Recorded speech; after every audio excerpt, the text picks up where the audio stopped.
Hello everyone, मी प्रियांका सकपाळ तुमच्या सर्वांचं आपल्या चॅनलमध्ये खूप खूप स्वागत करते आहे. आज वेळ आलेली आहे आपली सगळ्यात शेवटची रास मीन, सगळ्यात चंचल आणि शांत रास. ह्या मीन राशीसाठी कसा असणार आहे नोव्हेंबर 2025 ते आपण बघूया. हे राशी भविष्य हे ज्योतिषशास्त्रानुसार नसून आपल्या टॅरो कार्डने आपण जाणून घेणार आहोत घटना काय घडणार आहेत. त्यानंतर आपण साई टॅरोने जाणून घेणार आहोत की तुमच्या सोबत ज्या घटना घडणार आहेत तेव्हा तुमच्या गुरूंचा तुमच्यासाठी काय संदेश आहे. एंजल कार्ड्सने आपण जाणून घेणार की ऍडवाइस काय आहे त्यांचा, तुमच्यासाठी त्यांचा कनेक्शन कसं आहे ते आपण जाणून घेणार. आणि बुक ऑफ आन्सर्सच्या सिरीजने जाणून घेणार की या सगळ्या घटना घडत असताना तुमचा ऍटिट्यूड कसा हवा सिच्युएशनच्या प्रती. ठीक आहे, हे आपण सगळं जाणून घेणार आहोतच. त्या व्यतिरिक्त टॅरोने आपण काय काय जाणून घेणार आहोत तर तुमचे रिलेशनशिप, फायनान्सेस, करिअर, बिझनेस आणि हेल्थ या सगळ्या गोष्टी ज्या खूप महत्त्वाच्या असतात प्रत्येकाच्या आयुष्यामध्ये, तर त्या कशा असणार आहेत हे आपण जाणून घेणार. सुरुवात करूया. मीन राशीसाठी कसा असणार आहे November 2025. Mean राशीसाठी relationship, finances, career,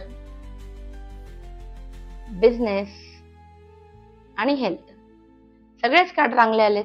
relationship, page of sorts आहे, तर तुम्ही तुमच्या पार्टनरची कोणतीही गोष्ट सिरियसली घेणारच नाही.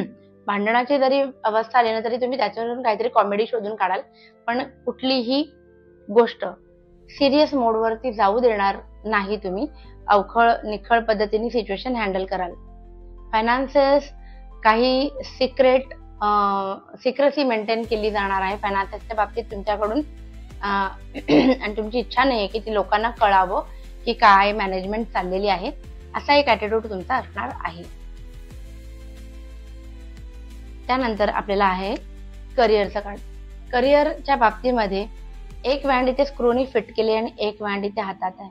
याचा अर्थ समजतोय तुम्हाला की करिअरमध्ये तुमच्याकडे तुमच्या हाताशी तुमची नोकरी असली तर तुम्ही इतर ठिकाणी अप्लाय करायला सुरुवात करणार आहात आणि तिथून काही ना काही न्यूज कधी लवकरात लवकर येते असा एक ओव्हरऑल ॲटिट्यूड तुमचा हा पूर्ण महिना असणार आहे.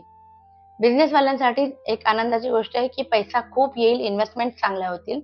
आणि हेल्थच्या बाबतीत तर क्या कहना, एकदम मस्त काढायला, कोणताही आजारपण या महिन्यामध्ये येणार नाही असं दिसतंय. अभिनंदन, सगळेच कार्ड सुंदर आलेले आहेत यावेळेला.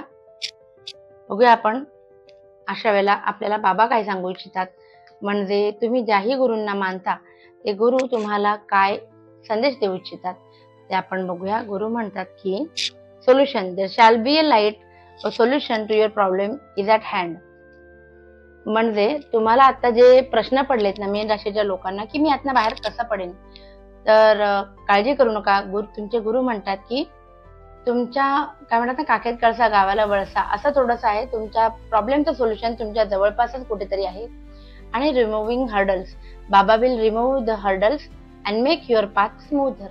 म्हणजे तुमच्या रस्त्यामध्ये जे काय अडी अडचणी होत्या ना ते तुमचे गुरु सहजरित्या तुम्हाला त्या अडी अडचणीतून पार पाडतील. सो टेन्शन घेऊ नका. बघूया एंजल्स काय सांगतात. एंजल कार्ड्स आपल्याला ऍडवाइस देत आहेत की एक, नो नीड टू वरी. बघा मगाशी पण आलं होतं आणि अबंडन्स, हे मी तुम्हाला फायनान्सचं कार्ड बिझनेसवाला बघून पण बोलले होते. पैसा येणारच आहे. नो नीड टू वरी म्हणजे काय की आता तुम्ही टेन्शन पण घेऊ नका. काही गोष्टींचं तुमच्या मनामध्ये आहे ती आपोआप मॅनेज होणार आहेत या गोष्टी. सो अजिबात टेन्शन घेऊ नका, सगळं व्यवस्थित होणार आहे. बघूया आपण आता बुक ऑफ आन्सर्सच्या सिरीज मधून तुमच्यासाठी काय आहे ऍडवाइस की तुमचा ॲटिट्यूड कसा असायला हवा.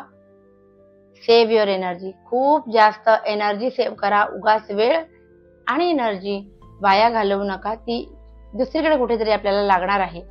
Realise that too many choices is as difficult as few. म्हणजे काय, खूप जास्त तुम्हाला जर काय म्हणतात ऑप्शन्स असले ना की आहे तेही कमी वाटायला लागतं, अशी एक अवस्था येईल. Accept a change to your routine. काही घटना अशा घडतील की तुम्हाला वाटेल की हे काय रुटीन चेंज होऊन गेले माझं दिवसाचं, पण ठीक आहे, हा चेंज तुम्हाला ऍक्सेप्ट करावा लागणार आहे. नाव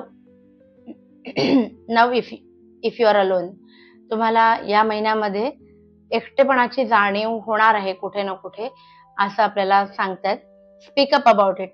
मनातल्या गोष्टी मनात दाबून ठेवू नका, ते कोणाशी तरी शेअर करा. आणि कोणीच नसेल शेअर करायला तर माझा नंबर खाली दिलेला आहे, मला फोन करा आणि तुमच्या मनातली घालवेल मला माझ्याशी शेअर करू शकता. बी डिलाइटफुली शुअर ऑफ इट. सगळ्यात शेवटी सगळं छान घडणार आहे याची तुम्हाला मनाशी खात्री बाळगा. गुरूंचा आशीर्वाद तर तुम्हाला मगाशी मिळालेलाच आहे. एंजल सुद्धा म्हटले no need of worry. So अगदी मस्त राहा, शांत राहा आणि सुखी राहा. सो प्लीज या गुड नोटवरती आपण आजचा व्हिडिओ संपवतोय. तर प्लीज लाईक, शेअर आणि सबस्क्राईब केलं नसेल तर नव्याने सबस्क्राईब. आणि आपली ही जी फॅमिली आहे ही अशीच वाढत राहू दे. Thank you so much.